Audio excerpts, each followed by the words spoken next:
اعوذ باللہ من الشیطان الرجیم بسم اللہ الرحمن الرحیم۔ اب جو اگلا رکوع آ رہا ہے سورہ مبارکہ کا، یہ اس اعتبار سے بڑا اہم ہے کہ اس میں تخلیق انسانی کے ضمن میں ایک بڑی ثقیل اصطلاح استعمال ہوئی ہے، اور یہ ثقیل اصطلاح 3 مرتبہ آئی ہے۔ اب ظاہر بات ہے کہ قرآن مجید جو ہے اگر اس طرح کی کوئی شکل اختیار کرتا ہے تو کوئی نہ کوئی حکمت اور ضرورت اس کی پشت پر ہوتی ہے۔ وَلَقَدْ خَلَقْنَا الْإِنسَانَ مِنْ صَلْصَالٍ مِّنْ حَمَإٍ مَّسْنُونٍ، اور یقیناً ہم نے انسان کو بنایا ہے اس مٹی سے جو سنی ہوئی تھی گارے کی اور پھر سوکھ کر کھنکنے لگی۔ حمأ مسنون، سنا ہوا گارا جس میں سے بدبو بھی اٹھ رہی ہو۔ دیکھیے یہ جو انسان کے مادہ تخلیق کے ضمن میں قرآن میں الفاظ آئے ہیں اب ان کو گنتے جائیے۔ نمبر 1 تراب، مٹی سے بنایا انسان کو۔ مٹی میں پانی مل گیا، گارا بن گیا، تو اس کو کہتے ہیں تین، من تین، خلقتنی من نار وخلقتہ من تین۔ یہ سورہ اعراف میں ہم پڑھائے ہیں، ابلیس نے کہا تھا کہ مجھے تو نے بنایا آگ سے اور اس کو بنایا آدم کو گارے سے، اور اب چاہتا اور مجھے حکم دے رہا ہے کہ میں اس کے سامنے جھکوں، میں تو اس کے سامنے نہیں جھک سکتا۔ تین کے بعد آیا تین لازب، گارا پڑا رہے تو وہ جب اس کے اندر پھر کچھ چپچپاہٹ پیدا ہو جاتی ہے، اور یہ پرانے زمانے میں ہوتا تھا۔ اب تو میں سمجھتا ہوں کہ جدید نسل کو تو ان چیزوں کا علم ہی نہیں ہے۔ کچے گھر بنتے تھے تو انہیں لیپتے تھے، پوتتے تھے، گارا بناتے تھے، تغاری ہوتی تھی، پھر مٹی کے اندر تھوڑی سی توڑی ڈال دیتے تھے۔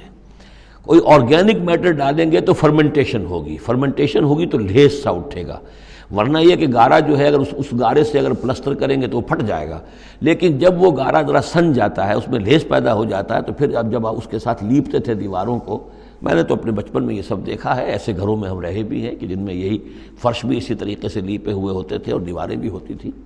تو یہ کہ پھر اس کے اندر وہ ایک لیس سا پیدا ہو جاتا ہے فرمنٹیشن سے، وہ تین لازب ہے۔ اس سے اگلی سٹیج یہ ہے کہ اب وہ سڑنے لگے، یہ یعنی فرمنٹیشن اتنی پہنچ گئی کہ اس میں ہے حمأ مسنون، سنا ہوا گارا۔ پھر اگر کسی وجہ سے وہ خشک ہو جائے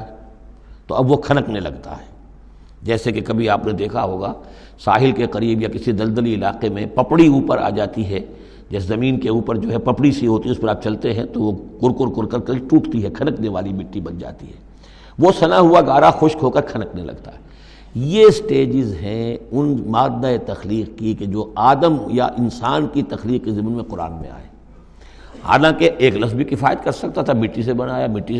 تین سے بنایا، گارے سے بنایا، پھر تین لازم سے بنایا، پھر حمأ مسنون سے بنایا، من صلصال کالفخار سے بنایا، اور صلصال من حمأ مسنون، پھر صلصال کالفخار آخری سٹیج ہے، وہ ایسے بجنے لگا جیسے کہ اب یہ جو ہے وہ آئے گا سورہ رحمان میں۔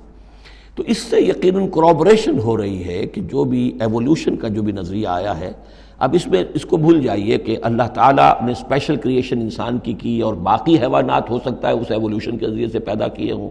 اس وقت بحث جو ہے کریشن آف مین کے بارے میں نہیں کر رہا ہوں، لیکن یہ کہ سائنس نے بھی ایک تو یہ بات بتائی کہ یہ ساری حیات حیواناتی جو بھی زمین پر ہے یہ مٹی سے بنی ہے، گویا کہ متفق گردید رائے بو علی بارائے من، قرآن اور سائنس متفق ہو گئے۔ پھر یہ کہ اس میں مٹی کے اندر گارے کی شکل بنی، پانی ملا، مبدأ حیات پانی ہے، قرآن بھی کہہ رہا ہے۔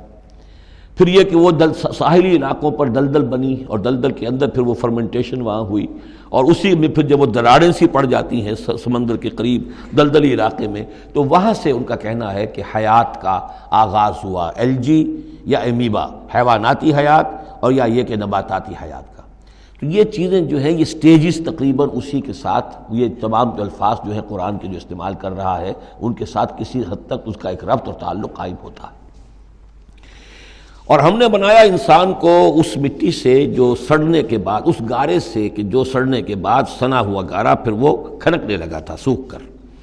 والجان خلقناہ من قبل، اور جنات کو ہم نے پیدا کیا تھا پہلے، من نار السموم،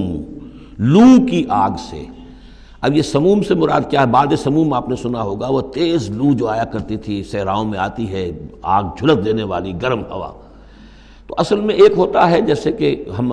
نے فزکس میں پڑھا تھا، جن لوگوں نے تھوڑی بہت فزکس پڑھی ہوگی ایف ایس سی میں، کہ یہ جو شعلہ ہوتا ہے فلیم کا ایک حصہ وہ ہوتا ہے جو نظر آتا ہے، لیومینس، وہ نظر آتا ہے، اس کے اندر حرارت کم ہوتی ہے، اور ایک انویزیبل جو ہوتا ہے اس کے گرد حالہ جو نظر نہیں آتا، اس میں ہوتی ہے تیزی شدید جو ہوتی ہے، سب سے زیادہ ٹیمپریچر جو ہوتا ہے وہ اس میں ہوتا ہے کہ جو اس کا حصہ نظر نہیں آتا، اس حصے سے، آگ کی اس لو سے، اس لو کی لپٹ سے یا لو کی لپٹ سے جو بھی اسے کہیں، اس سے ہم نے جنات کو پیدا کیا۔ لیکن یہ سمجھ لیجئے کہ اس سے جنات پیدا کیے گئے لیکن وہ آگ نہیں ہے۔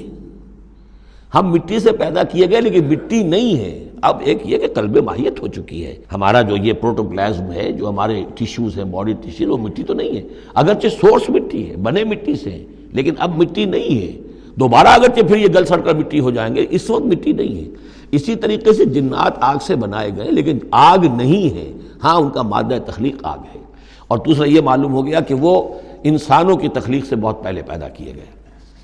وَإِذْ قَالَ رَبُّكَ لِلْمَلَائِكَةِ إِنِّي خَالِقٌ بَشَرًا مِّن صَلْصَالٍ مِّنْ حَمَإٍ مَّسْنُونٍ، اور یاد کرو جب کہ کہا تھا آپ کے رب نے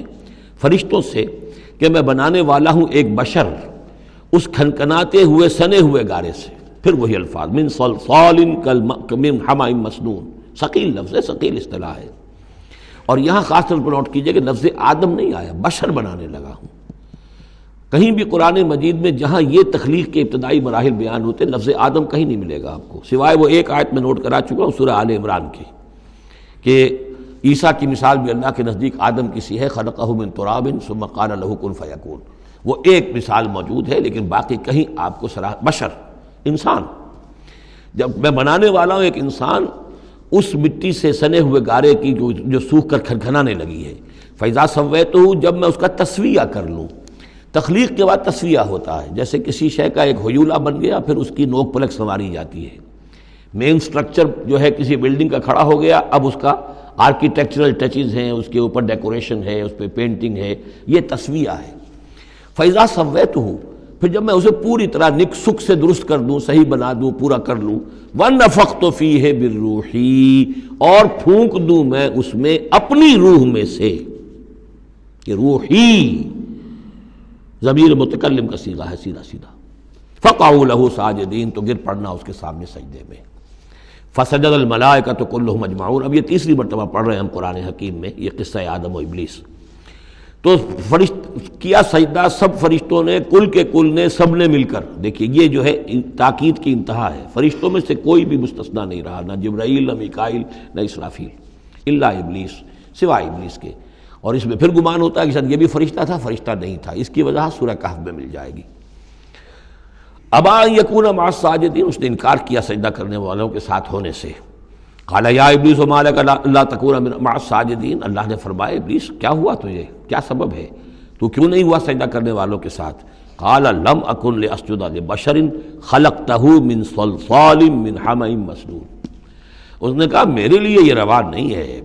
میرے لیے ممکن نہیں ہے کہ میں سجدہ کروں اس بشر کو جس کو تو نے پیدا کیا ہے سنے ہوئے گارے سے، جبکہ وہ کھنکھنانے لگا ہوا۔ قال فاخرج منها فإنك رجیم، اللہ نے فرمایا تو نکل جاؤ یہاں سے، اس میں سے نکل جاؤ، اس لیے کہ اب تم مردود ہو گئے ہو۔ وإن عليك اللعنة إلى يوم الدین، اور اب تم پر لعنت رہے گی یوم الدین تک، جزا و سزا کے دن تک، یوم بعث بعد الموت تک۔ قال رب فانظرنی الی یوم یبعثون، تو اس نے درخواست کی کہ پروردگار پھر مجھے ذرا مہلت دے دے، ڈھیل دے دے اس دن تک کے لیے جس دن کے یہ دوبارہ اٹھائے جائیں گے۔ قال فإنک من المنظرین، اللہ تعالیٰ نے اسی شان بے نیازی کے ساتھ فرمایا اچھا جاؤ ٹھیک ہے، تمہیں ڈھیل دے دی گئی، تمہیں یہ رخصت مل گئی، تمہیں یہ چھوٹ مل گئی، مہلت مل گئی۔ الی یوم الوقت المعلوم، اس وقت معین کے دن تک، یعنی یہ کہ اس وقت تک تم زندہ رہو گے۔ وہ ابلیس جو ہے جن، ویسے جنوں کی زندگیاں شاید انسانوں سے زیادہ ہوتی ہوں، میں نہیں جانتا کتنی ہوتی ہیں، لیکن یہ کہ کوئی اور جن نہیں ہے کہ جو اس وقت سے آج تک زندہ ہو سوائے اس ایک جن کے جس کا نام عزازیل تھا، اور یہ جن جو ہے وہ ابھی تک زندہ ہے اپنی اسی ذات کے ساتھ، باقی اس کی اولاد، اس کی اور نسل جو ہے، اس کی ذریت ہے، وہ اپنی جگہ ہے۔ قال رب بما اغویتنی، اب اس نے کہا پروردگار جو تو نے مجھے گمراہ کیا، اب نوٹ کیجئے وہ گمراہی کو اللہ کی طرف منسوب کر رہا ہے۔ بما اغویتنی، تو نے جو مجھے گمراہ کیا ہے، لأزینن لہم فی الارض ولأغوینہم اجمعین، تو میں اب ان کو، یعنی آدم کی اولاد، آدم اور حوا کی اولاد کو، میں زمین میں ان کو خوب مزین کر دوں گا، زمین ان کے لیے یہ اسی میں گم ہو جائیں گے، زمین اور اس کی چمک دمک اور اس کی رونقیں اور زیبائشیں آرائشیں ان کی نگاہوں میں کھب جائیں گی۔ وَلَأُغْوِيَنَّهُمْ أَجْمَعِينَ، تجھے بھول جائیں گے، یہ وہ لگ جائیں گے انہی چیزوں کے اندر، اور میں ان سب کو گمراہ کر کے چھوڑوں گا۔ لَأُغْوِيَنَّهُمْ اجمعین، سب کو الا عبادک منہم المخلصین، سوائے ان میں سے ان کے کہ جن کو تو اپنا خاص بندہ بنا لے، تو اپنا خاص بندہ بنا لے، مخلص کر لے، یہاں پہ وہی نوٹ کیجئے مخلص ہے، مخلصین، جن کو تو خالص کر لے اپنے لیے، ظاہر بات ہے کہ اس پر تو میرا زور نہیں چلے گا، باقی یہ کہ میں کسی کو چھوڑوں گا نہیں۔ قال ھذا صراط علی مستقیم، اللہ تعالیٰ نے فرمایا ٹھیک ہے، یہ راستہ ہے میری طرف سیدھا، یعنی یہ میرے اور تمہارے درمیان معاملہ طے ہو گیا، میں نے تمہیں چھوٹ دی، تم اپنا زور لگا لو، جس طرح بھی چاہو بہکا لو، باقی یہ کہ ان عبادی لیس لک علیہم سلطان، میرے بندوں پر تجھے اختیار کوئی نہیں ہوگا، یعنی اختیار کسی بھی انسان پر نہیں ہے، یہ نہیں کہ جس کو اللہ نے مخلص کر لیا ہو اس پر اختیار نہیں، اختیار اسے کسی بھی انسان پر نہیں ہے۔ ان عبادی لیس لک علیہم سلطان الا من اتبعک من الغاوین، سوائے ان کے کہ جو خود تیری پیروی کرے، خود غاوین میں سے ہو، خود ان کے اندر غوا ہو، خود ان کے اندر سرکشی ہو، خود وہ جو ہے وہ اپنی نفس پرستی کی طرف مائل ہو، وہ تو تیری پیروی کریں گے، ان کو تو جدھر چاہے لے جا، جس کھائی میں چاہے لے جا کے ان کو پھینک دے، اور جس جہنم کی جس وادی میں چاہے ان کو گرا دے، مجھے اس سے دلچسپی نہیں، لیکن یہ کہ میرے کسی بندے پر تجھے اختیار حاصل نہیں ہوگا۔ وَإِنَّ جَهَنَّمَ لَمَوْعِدُهُمْ أَجْمَعِينَ، اور پھر جہنم ہی ان سب کا ٹھکانہ ہوگا، سب کا جو بھی تیری پیروی کریں گے۔ لَهَا سَبْعَةُ أَبْوَابٍ، اس جہنم کے 7 دروازے ہیں، لِكُلِّ بَابٍ مِّنْهُمْ جُزْءٌ مَقْسُومٌ، اور ہر ان میں سے ہر دروازے کے لیے ہم نے ایک اس کا نصیب مقرر کر رکھا ہے کہ اتنے جن اتنے انسان اس سے جائیں گے، ہو سکتا ہے کہ وہ بڑے بڑے کبیرہ گناہوں کے حوالے سے کہ یہ لوگ جو ہے جو ان گناہوں میں ملوث ہوں گے وہ اس دروازے سے جائیں گے، جو ان گناہوں میں ملوث ہوں گے وہ اس سے جائیں گے، واللہ اعلم۔ صدق اللہ العظیم۔